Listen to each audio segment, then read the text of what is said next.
Hello and welcome to my YouTube channel Farha academy. I am Farhanas और हमारी आज की वीडियो का टॉपिक है top 10 daily use English sentences. तो मैं आपके लिए कुछ 10 अच्छे और बेहतरीन वाक्य लेकर आई हूँ। तो चलिए देखते हैं, लेट्स हैव अ लुक। हमारा पहला सेंटेंस है, do you have any objection to it. अगर हम इस सेंटेंस को कॉमन लाइन में अगर आप बोलेंगे तो आप बोलते हैं do you have any problem, लेकिन हमारा जो सेंटेंस है वो थोड़ा अपडेट है और उसमें न्यू वर्ड्स हैं। Do you have any objection to it, क्या आपको कोई परेशानी है। Do you have any objection to it, क्या आपको इस पर कोई आपत्ति है, आपको कोई परेशानी है इस चीज़ में।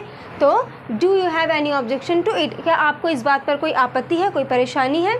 हमारा दूसरा सेंटेंस है, who are the members of your family. Who are the members of your family, तुम्हारी फैमिली में कौन कौन है, तुम्हारी फैमिली में कितने सदस्य हैं।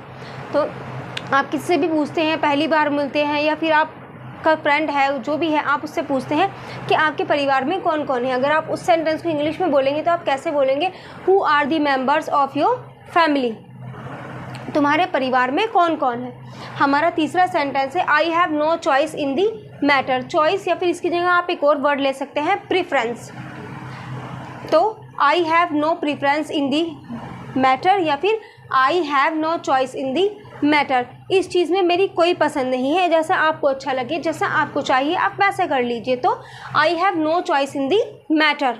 Number 4, the sky turn redder. आसमान लाल होता चला गया। जब आप देखते हैं, जब मौसम में तब्दीली आती है तब आप कहते हैं कि आसमान लाल होता चला गया, आसमान अचानक से रंग बदलने लगा, तब आप कहते हैं कि आसमान लाल होता चला गया। इस सेंटेंस को आप इंग्लिश में कैसे बोलेंगे, द स्काई टर्न रेडर, आसमान लाल होता चला गया। हमारा फिफ्थ सेंटेंस है, दे आर गेटिंग वीकर। वे कमज़ोर होते जा रहे हैं। कुछ लोग होते हैं जिनकी तबीयत ख़राब होती है, इससे घर में होते हैं इकट्ठे 2 या 3 लोगों की तबीयत ख़राब हो जाती है, तो तब आप कहते हैं कि वो कमज़ोर होते जा रहे हैं, अभी कोई बेटर हालत नहीं दिख रही है। तो आप कहते हैं दे आर गेटिंग वीकर, वे कमज़ोर होते जा रहे हैं। हमारा सिक्स्थ सेंटेंस है, how is your mother now. किसी की मदर हैं, आपके फ्रेंड की या फिर आपके पड़ोसी की, किसी की भी मदर हो, अगर उनकी तबीयत ख़राब होती है तो आप उनसे पूछते हैं कि how is your mother now, अब आपकी मदर कैसी है, अब उनकी तबीयत कैसी है। तो उसी के लिए ये सेंटेंस है, how is your mother now.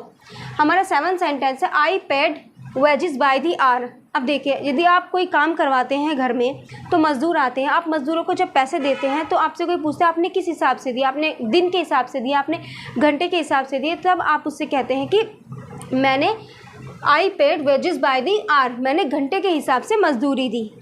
चलिए अब हम अपने 8वें सेंटेंस को देखते हैं, I am not a cow that you give me grass. मैं कोई गाय नहीं हूँ कि तुम मुझे घास देते हो या फिर आप मुझे पागल समझते। ये एक इडियोमेटिक, एक मुहावरेदार वाक्य है, I am not a cow that you give me grass, कि मैं कोई गाय नहीं हूँ कि तुम मुझे घास देते हो, मतलब मैं पागल नहीं हूँ, आप मुझे पागल या बेवकूफ़ समझते हैं कि आप मुझे कुछ भी दे दोगे और मैं यकीन कर लूँगा।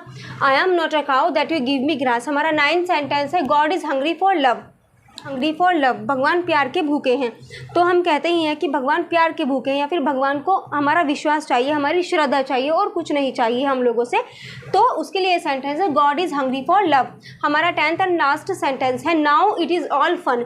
अब देखिए, जब आपके लिए आप कोई टारगेट रखते हैं कि आप ये काम कर लेंगे तो उसके बाद आप फ्री हो जाएंगे, या फिर कुछ भी हर किसी का कोई ना कोई टारगेट होता है, तो ये उसके बाद का एक सेंटेंस है, now it is all fun. आपने अपना टारगेट अचीव कर लिया है, फिर आप कह रहे हैं now it is all fun, अब तो मज़ा ही मज़ा है, जो मुझे करना था, जो मुझे चाहिए था वो मैंने कर लिया, now it is all fun, अब मज़ा ही मज़ा है। तो ये थे हमारे आज के टॉप 10 डेली यूज़ के इंग्लिश सेंटेंसेस। आई होप आपको वीडियो अच्छी लगी होगी। So don't forget to like, share, comment and subscribe to my channel. Thank you.